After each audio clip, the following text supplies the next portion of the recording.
next speakers, Dr. Rahul Modi, who is a consultant ENT surgeon, and Dr. Khanvel Modi, who is a consultant pulmonologist, to start sharing and discussing their views on sleep apnea.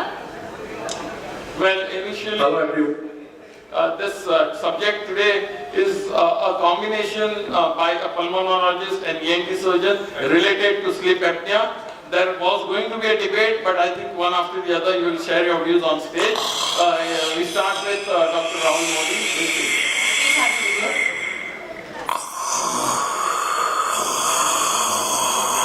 This is not a sound technical problem. Yeah. Can everybody hear this? The background music. Yes, it's snoring. It's the sound of snoring, and many of you have encountered this sound. So let's see the pathophysiology behind snoring from Dr. Hello everyone. Hope all of you are doing well. My name is Dr. Rahul Modi. I am a consultant ENT and a head and neck surgeon practicing at the Nanavati Max Hospital. I have my own clinic in Malad. My special area of interest is management of obstructive sleep apnea. I'll be discussing the various aspects related to it at our upcoming BMB meeting. So looking forward to meeting all of you and interacting with all of you at Silvassa. Cheers.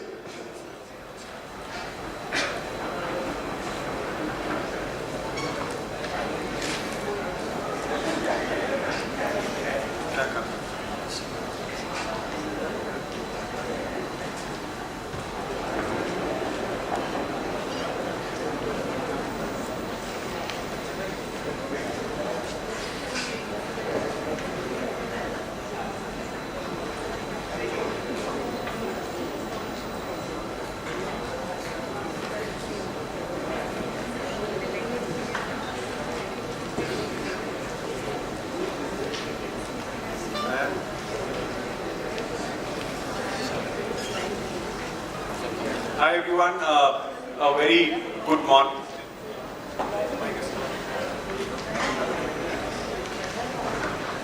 Right. So after that interesting lecture by Dr. Ajani sir, nobody is snoring in the audience right now. So we thought of taking up this topic for our audience here. To just create some awareness, I'm going to go through some very basic stuff about sleep apnea, and I'll be talking about the pathophysiology and the clinical presentation, and followed by that Dr. Khanvel will be talking about the treatment and the management, and we'll be happy to take the questions at the end of the session, and we'll be happy to answer any queries.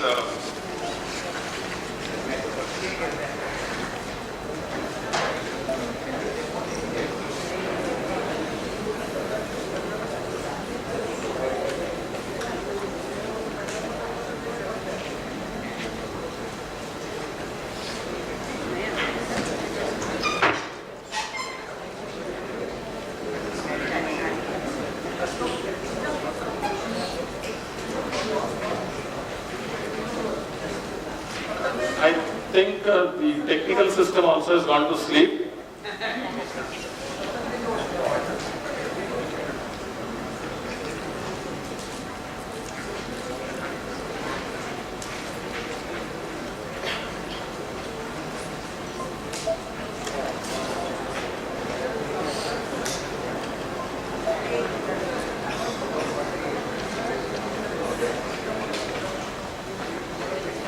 And dropped it in the registration box kept at the registration counter, because the bumper prizes, as I already mentioned, there are plenty of them at the end of this show, at the end of the conference, and we are going well in time, so nothing to worry. Lunch will be served at the normal usual time, and before that, don't forget to collect your return gift. One more return gift, the red color bag sponsored by Aquamax was given to you yesterday. Today one more cello flask is going to be given to you.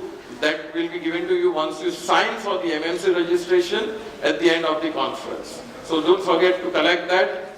Lunch, as usual, is going to be a lavish one, but requesting all of you who are going to travel by bus, kindly keep in mind the motion sickness because we don't have any doctors in the bus, all of them are in the leisure mode, or if at all you require help of a doctor, he or she may charge the double charge, right sir? So kindly control on the diet. Yes sir, ready? Yeah, my apologies for the delay. My first time at the BMB, really excited to talk and interact with you guys. As I suggested, just talk on sleep apnea, small overview. So this event happened, the unfortunate event happened not so long ago. We lost a very dear music composer of ours, which really we had a lot of patients asking us what is this sleep apnea all about, and that just reinvigorated the interest in this. And what is it really a rare problem, or is it that common? So this is the UK data, where we have about close to 20% of individuals between the age of 30 and 70, and that's the audience right here, right? We know the senior and the junior most colleagues here. 3 to 9% of the women in that age group. More than 80% undiagnosed. This is coming from a developed country like UK, and that is because there is very low awareness, not only in the public but also in the medical fraternity. So that is what I hope to change from today's talk. And why is it important to know about sleep apnea is because it's right there in our faces. I'm sure all busy practitioners here will be seeing at least 2 or 3 patients of sleep apnea every day in their clinic. That's an understatement. Some of you may be seeing close to 10 patients if you have a OPD exceeding 60, 70, and especially if you're seeing patients with sleep comorbidities such as drug-resistant hypertension, congestive heart failure, diabetes mellitus, and that is like your everyday patient in the clinic, right? So this is there. So what is exactly obstructive sleep apnea? So it's actually a very simple definition, and it is also known as a OSAS syndrome. It's part of the spectrum of what we call as a sleep disordered breathing, and it occurs when there are repeated episodes of complete or partial block in the upper airway during sleep. So what are you having? You are having this kind of a scenario where the person is sleeping with a normal open airway but ends up having a blocked airway during his sleep. And essentially, you need to have an obstructive element which is occurring during sleep causing apneas. So the name itself is a definition. You need to have an obstructive sleep apnea. Now what exactly happens in that? Just a quick overview of the sleep cycle. We have 4 stages of sleep. There is a non-REM sleep, and then there is a REM sleep. I will not go too much into detail because I'm sure I'll put you off into one of those stages. But when you look at the sleep cycle in the night, what is important to understand is these things occur in a very uniform pattern. The stage 1 is followed by stage 2, followed by stage 3 and stage 4. Stage 3 and stage 4 together are known as the sleep or the slow wave sleep, and that is what is important for feeling physically refreshed. And the REM sleep, which occurs in the later half of the sleep, is responsible for feeling mentally fresh. So physically fresh and mentally fresh, and that is why we recommend avoiding division of sleep time. So if you're sleeping 4 hours in the night and 4 hours in the afternoon, you will always get more of non-REM sleep, you will not get sufficient REM sleep, and you will not feel fresh mentally to do stuff. So, and this pattern changes with age. As the child grows up, there is a large amount of REM sleep to start, which reduces with age, and that is why elderly people find it difficult, and sometimes their sleep is not that as refreshing as it should be. Now, so far we have been focusing so much on the quantity of sleep. However, where sleep apnea hits is on the quality of sleep also. It significantly hits the quality of sleep, and why does that happen? So, quick question to all of us here. We know that snoring is a common problem. We all know family members who snore in our household. But that snorer will never snore during the day. That snorer will never snore in a supine position. So what is that happens that that person becomes such a loud nuisance for everybody in the household the minute he goes off to sleep, where a regular guy is not supposed to snore? So breathing is supposed to be a noiseless phenomenon. Now, if I have to whistle, can I whistle with an open mouth? No, I can't, right? If I have to whistle, I have to create a pursed lip breathing, I have to create a turbulence, I have to create an obstruction. So if there is sound, there has to be some obstruction. We have all known about striders, all seen kids with breathing difficulty. The sound is what alerts us there is something wrong. Now what happens in normal sleep? Now just focus on the area behind the tongue, that is our airway, and say that's 100 units cross-sectional space when the patient is awake, alert. During sleep there will be some hypotonia, we agree with that, and the tongue being muscular organ will drop back and the area will reduce to 70. Still the person will maintain normal oxygen levels, normal heart levels, there will be no sound. No doubt there, that's how we sleep. Now what happens in an OSA patient is they have a crowded upper airway. The ENT doctor's job here is to find out where that crowding is appearing, where that abnormality is appearing, whether it is a hypertrophic tongue, whether it is a nasal fossa which is responsible, soft palate, hypertrophic tonsils, or the fatty tissue just around the airway which is causing is, there is some obstruction at play already happening. So when you see this guy who's got a compromised airway, during the day it is 70, which is not so bad, which is what we have in our sleep. However, there is a 30% drop because of the loss of tone in the night, which reduces the cross-sectional area and crosses the threshold. So say 50 is the threshold beyond which the sound will start. I'm not worried about a guy who's at 49 and he's just what we call as a primary snorer. My worry is a guy who's at 40, 30, 10 and 0. So what will happen? Naturally, instead of 100, he has only 40, so he'll have fallen oxygen levels, he'll have increased heart rate. If somebody is sleeping and if I place a pillow on his face, what is going to happen? Is he continue to go to sleep? No. He is going to have an arousal. So these are micro arousals which are happening during sleep, where the patient goes from stage 2 sleep to wake state again. But this event is not registered by that patient. It's not consciously registered by that patient. The airway gets resumed, the brain says it is time to go to sleep, oxygen level normalizes, heart rate normalizes, brain goes back to sleep, and what is going to happen again? The same cycle is repeating hundreds and hundreds of times during the night. And the guy is sleeping for 8 hours, but he's just not able to reach deep sleep. He reaches stage 2 sleep, he sleeps and he's like, I was sleeping the whole night, but I don't feel fresh in the morning. Okay, and what is happening? We are having a fragmented sleep. So instead of getting this wonderful natural sleep with lots of slow wave sleep, that is how the sleep that person is having with absolutely no stage 3 sleep. So how that person is going to feel? He's going to feel irritated, he's going to feel sleepy, he's going to have a lot of challenges during the day. And this is not only a problem of a Kumkaran kind of a soupy obese patient. Research has shown time and again that more than 50% of patients with sleep apnea are non-obese. Okay, and there are other factors also which guide in terms of which patient transitions into sleep apnea, not transition to sleep apnea. I'll not go into the details, but there are essentially two phenomena happening. One is the sleep fragmentation, which leads to all the neurocognitive symptoms. So you will have brain fog. How will you going to feel if you are not going to sleep 4 days in a row? I don't think anybody of us will like sitting in the clinic listening to the patient, because we'll have brain fog.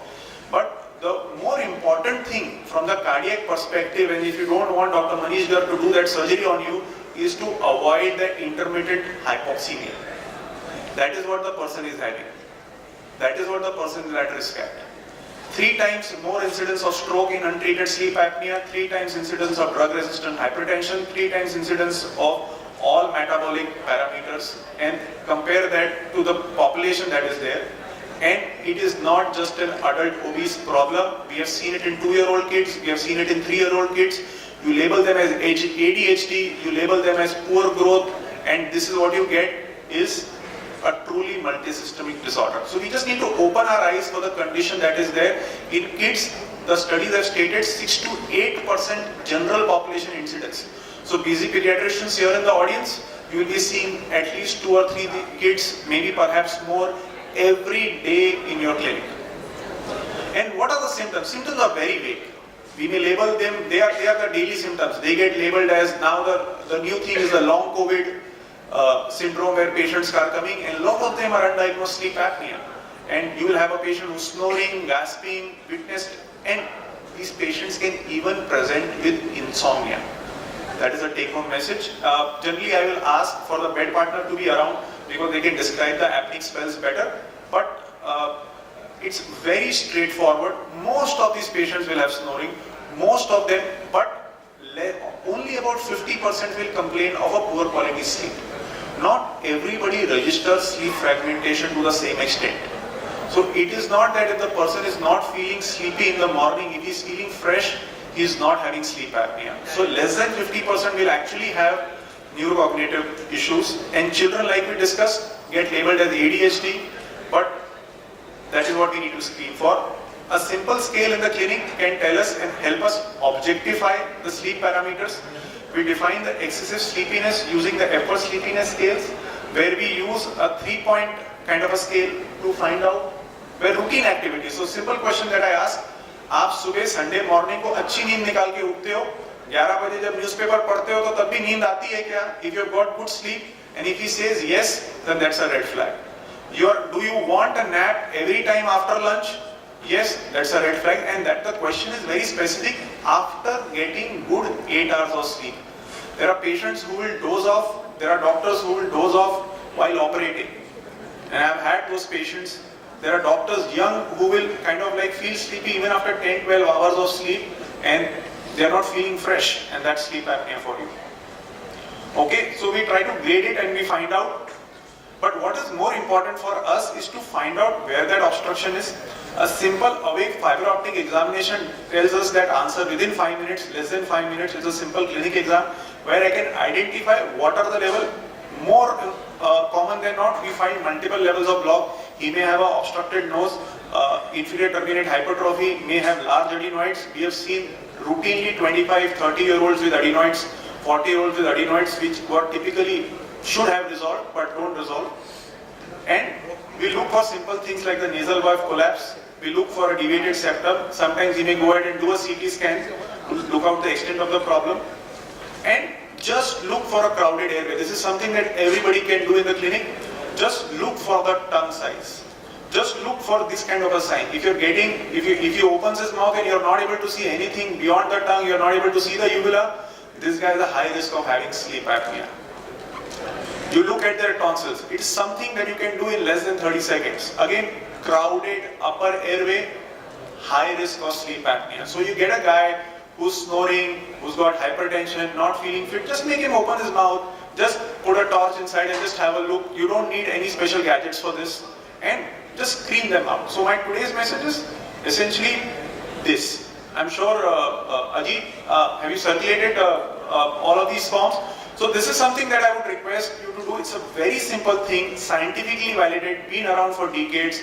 A workhorse in the busy clinic is you ask this simple questionnaire that stop, that's for snoring, tiredness, observed apneas, pressure issues, and the band. BMI more than 35, age more than 50, neck circumference more than 40 centimeters, and a male gender.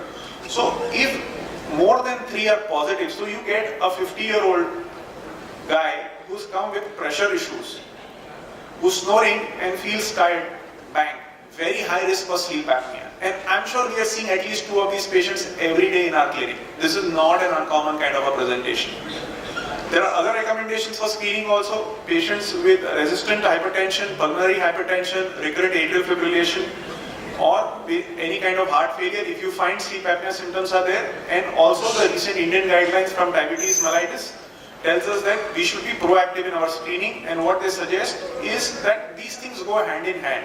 They are part of the metabolic syndrome. So if you find patients with diabetes mellitus with other cardiovascular risk factors, please screen them for sleep apnea and order a sleep study. It's a very simple tool to order. And a level 3 sleep study. 95% of my patients get ordered a home sleep study. This is validated by the American Academy. This is not shortcut. This is standard of care.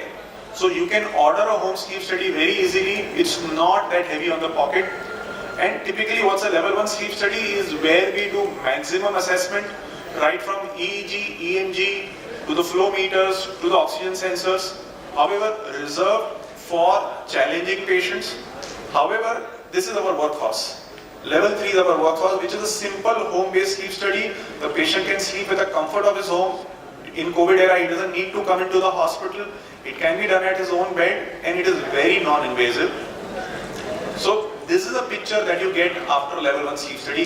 Very complicated montage. I mean, ENT guy, remember how difficult it must be for me to interpret, but this is very simple to understand. You just focus on this point here. Can you see the flow getting obstructed here? And just look at the EEG after that. How are you seeing the waveform? So after every flow, you are getting an arousal documented in the sleep study. This is something a level 1 sleep study takes about 3 to 4 hours to score. The technicians literally sit with it and score every event, and they come out with certain parameters. So what is apnea? Apnea is very simple. We know that. Complete cessation of airflow.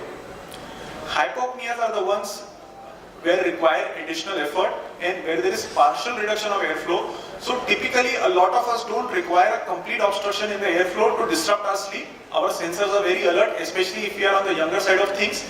Even partial obstructions can cause an arousal. And all these apneas are calculated and divided by the sleep time. So that's the baseline score. That is your random blood sugar that you get. That is your fasting blood sugar that you get when you're comparing that with another chronic condition called diabetes, which we are very familiar. It's AHI. You read any literature on it, they'll talk about AHI. That's the benchmark about sleep apnea. And to label as sleep apnea, I need more than 15 events happening every hour. So that's close to, if I have a 7-hour sleep, if I have an 8-hour sleep, that's close to 100 events in the night. And imagine he is obstructing 100 times throughout the night. That's a big number by itself, right? Who's going to feel fresh after that? Or if the person is symptomatic, then more than 5 events per hour. Now severity is very simple. 5 to 15 is mild, 15 to 30 is moderate, and more than 30 is severe. And that's how a sleep study looks like. Okay, first I need to determine lots of numbers, but you don't need to know about all the numbers. You just need to look for, okay, whether it was done in the lab. When there is a lab sleep study, you will get EEG data. When you are not getting, you are getting only oxygen data. That's a level 3 study, that's a home-based sleep study. And you focus on the one number that is there, that is AHI. So that's 93.6 per hour. So that's like less than 1 minute between 2 spells. You imagine the number of spells that person is having. Look at the positional data. Typically, the non-supine position data, when the person is sleeping on the lateral position, naturally the obstructions will be less. And look at the oxygen variables. His saturation is dropping down to 79% in the night. His ODI is 66 times every hour. There is so much of intermittent hypoxemia happening. He is spending more than 24 minutes in the night. So if I get a person who's got more than 11 minutes in the night, he is at 11 times higher risk of an adverse cardiac event anytime in the near future, because he's going to have these sudden fluctuations in his oxygen levels, and he may have, and that is perhaps one of the most common reasons to have that early morning stroke, that wake up stroke, one of the common reasons to have that early morning myocardial infarction or the acute MI. And we look at also the hypnogram to look at the quality of the sleep studies, and you can see the multiple drops that are happening in the saturation level. This black line is the saturation levels, and essentially this tells me whether how good quality the study is. If I am getting a recording throughout the night, then I know that my sensors are not fallen off and we have got a good quality data. Now treatment options Dr. Khanvel will be discussing. So very easy thing to order a sleep study. My only message through the day would be just get, I mean if you want we can share more copies of this top bank questionnaire. Just try screening this patient. If you just spend 5 minutes with this patient, you will be able to identify much better, and sleep study is something that can be ordered very easily.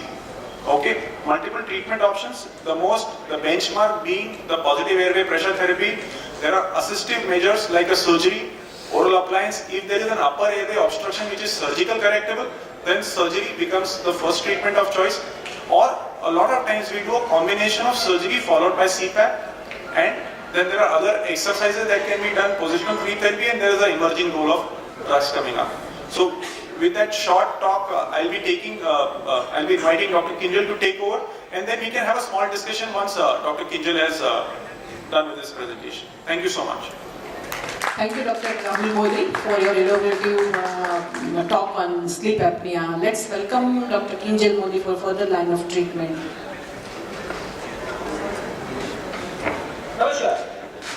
I hope you are enjoying your stay in Gulmarg and Khanvel resorts and this educational feast by BMB.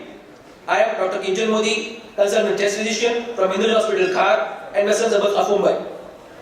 I have done a post-graduation from Nye Hospital and fellowships from American College of Chest Physician and Hermes Diplomat from European Respiratory Society.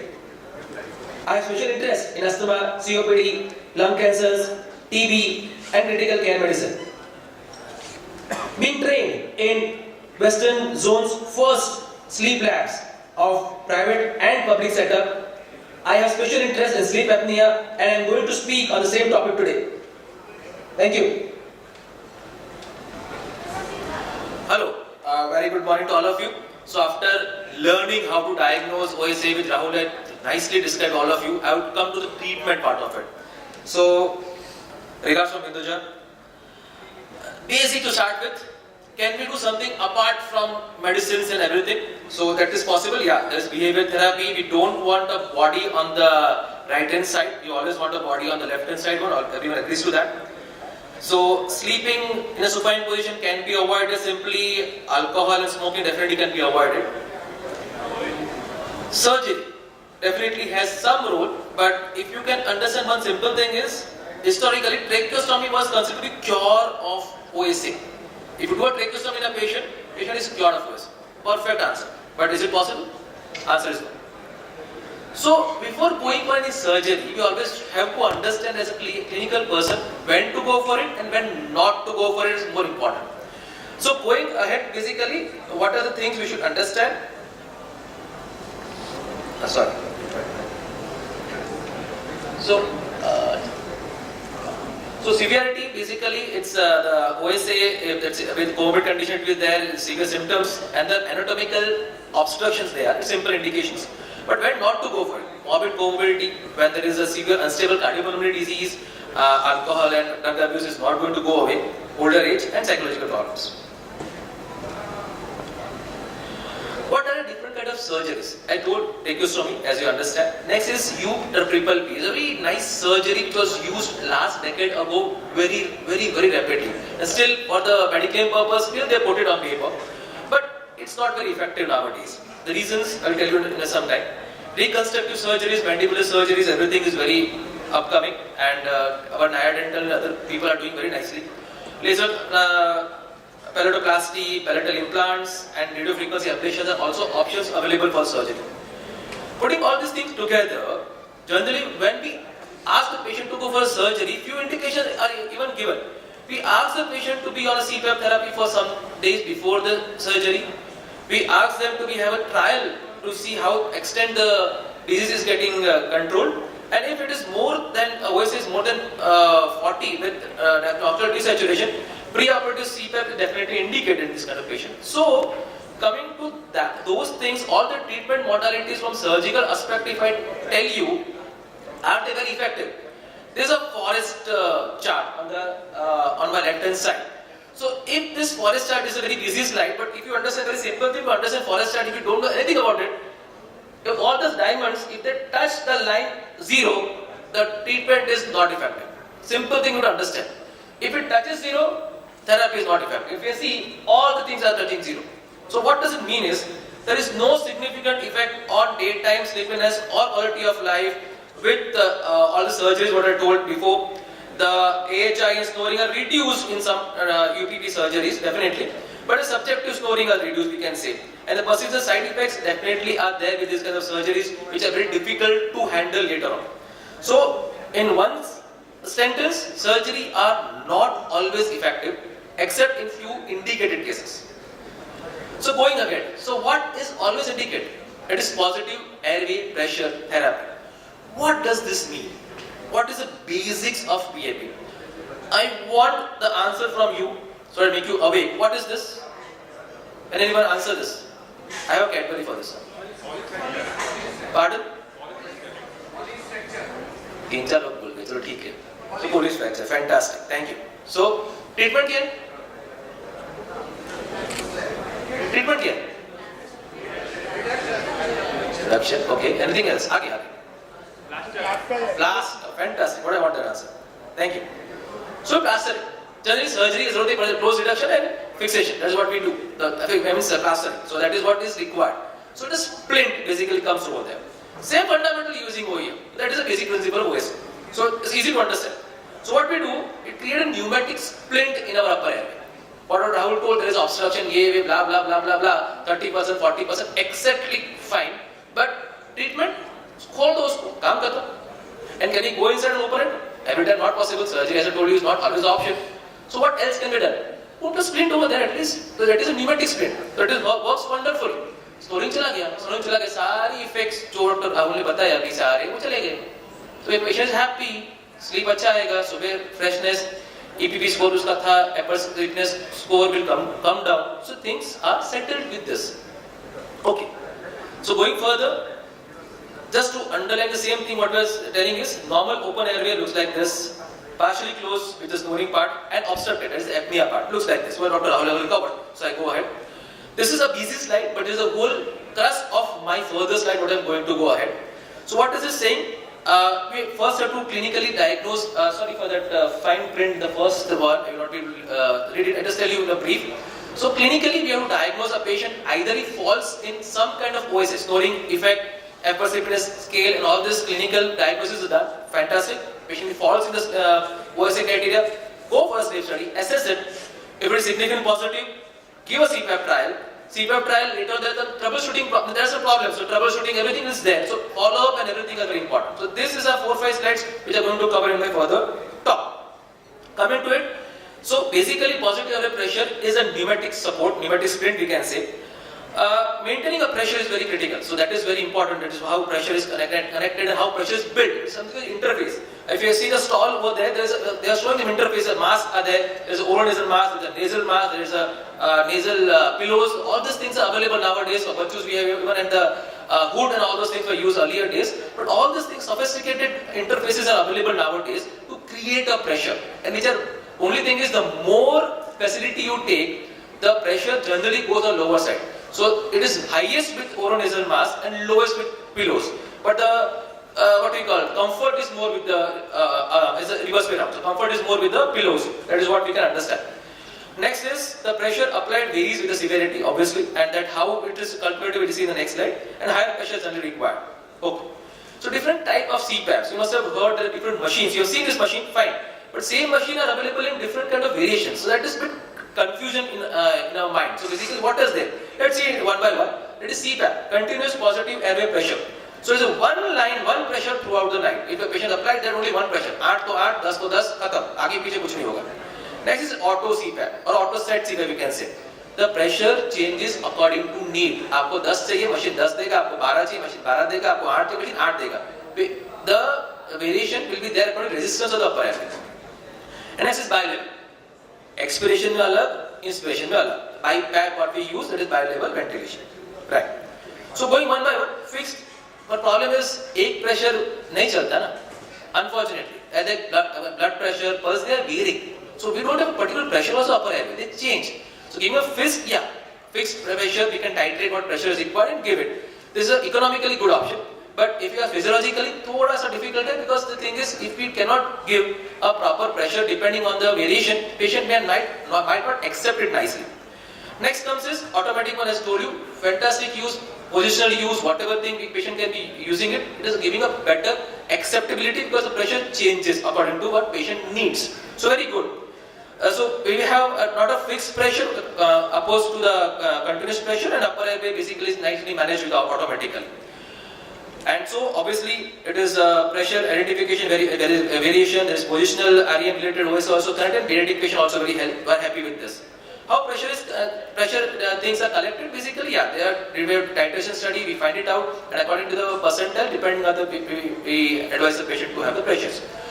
Bi-level, BiPAP, expiration, because when we breathe, we have to breathe against both the positive air pressure, we give a continuous airflow.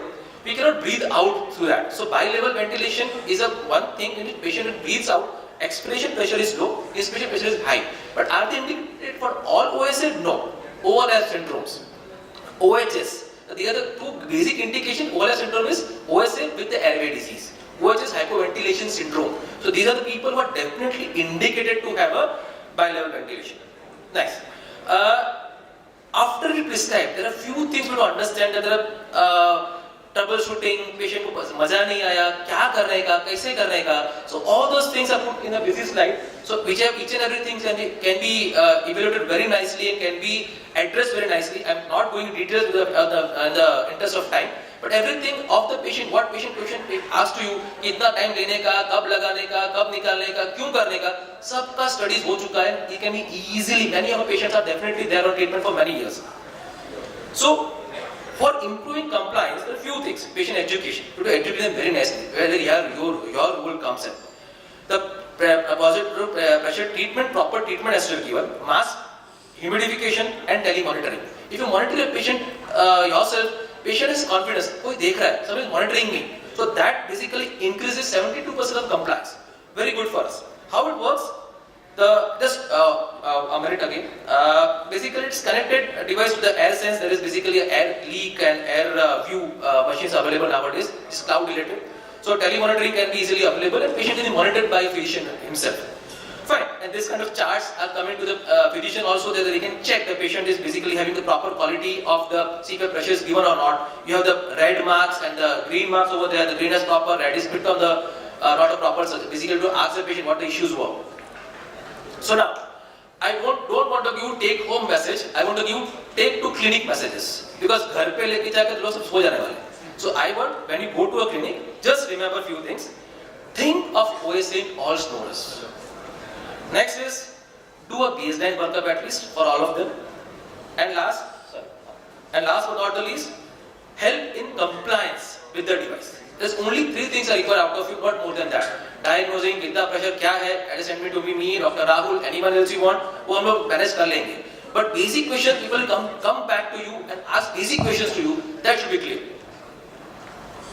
Hello, sorry to interrupt Dr. Jariwala. Madam, Time is up. Thank you. If you have any questions, me and Dr. Rahul are here, you can definitely ask. Any question from the audience? Yeah, please. Please, ma'am, you can ask. Mic order. Meanwhile, I just want to ask, all sleep apnea, like all snoring is counted as sleep apnea? Because many a times patient complain that I get snoring. I get snoring when I am very tired physically. Otherwise, my sleep is okay. So see, all snorings are basically not OSMR. Basically, you got to understand that if snoring associated with desaturation, Dr. Rahul has clearly told you, if there is associated desaturation, then only we can address it. That is an important take-home message also, you to consider that.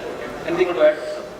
So essentially, we look at what we are treating here. Okay, so I would be worried if this person who's snoring has drug-resistant hypertension. I would be worried. Then I would like to screen him with a sleep apnea or a sleep study.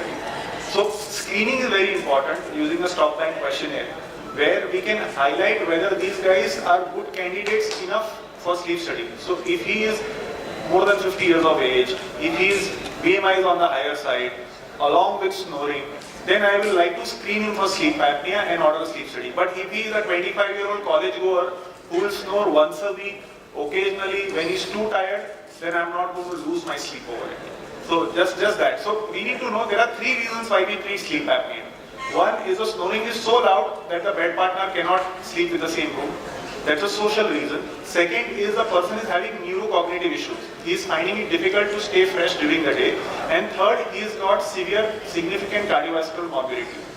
These are our 3 main targets of treatment.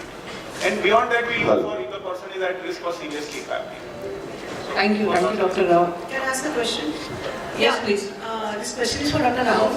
There are some patients who report some relief from snoring after the yoga breathing, meaning if they practice pranayama. Now, I believe it may not really take away the upper airway obstruction. Do we have any data, any studies? Yes. So we are insisting a lot of things nowadays. So I showed in the slide something known as myofunctional therapy. I actively counsel each and every patient of mine. I give them a YouTube video link. That these are the exercises. I have so many patients who have felt better with Kapalbhati, with Anulom Vilom. Can you just enlighten in what way will it work? So basically, so the snorer is not snoring when he's sleeping, when he's during the day, right? So what is happening? He's got poor tongue muscle tone. He's got poor upper airway tone. How do you improve that tone? I showed you 2 slides of crowded oropharynx. One was a large tongue and one was a large tonsil. which will respond to exercise and which would respond to surgery? Common sense. I cannot knock off somebody's tongue, right? I have to improve that, it's a muscular organ. But if it is a large tonsil which is crowding, then this guy may not even tolerate the CPAP. I have to actually surgically go and exercise. So it has to be personalized. One size fit all therapy will fail miserably in CPAP. What is the success rate of, say, any therapy? In isolation, not more than 50%. In compliance data, you take CPAP, you take surgery, but we have to go for combination. So exercises forms an important additional adjuvant for all. So as I improve my tongue muscle tone, my tongue will not fall. To now answer data, just by exercises, more than 3 months, we can get more than 50% reduction in that AHI number that I showed. Proven review, proven literature, beyond doubt. So exercise forms a very significant part of therapy, yes. Thank you. Thank you, Dr. Rahul Modi and Dr. Khanvel Modi for your nice presentation. Oral medication. So there are some trials going on, sir, but none yet. We are using some sleep stabilizers, but that is still not out of the experimental realm. So no FDA approval, no guideline approval so far for those medications. Great. A big round of applause. When one Modi speaks in Mann Ki Baat, each word enters our mind and heart.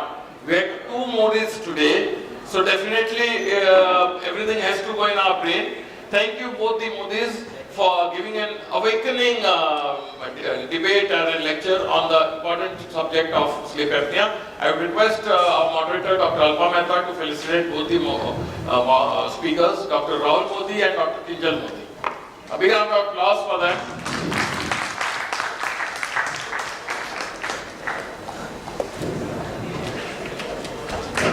And to felicitate our moderator, I request our organizing chairman, Dr. Pratik Jariwala, to do the honors.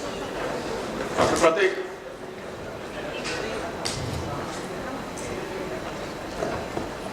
Co-chairman. Yeah, our co-chairman, Dr. Ganesh. Dr. Ganesh Shenoy. So please come on the dais to felicitate our moderators.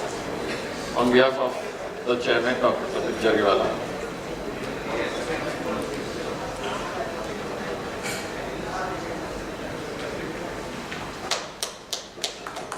A round of applause. And now I call on stage the moderator of our next session, Dr. Sanjay Trivedi sir and Dr. Nitin Divde sir.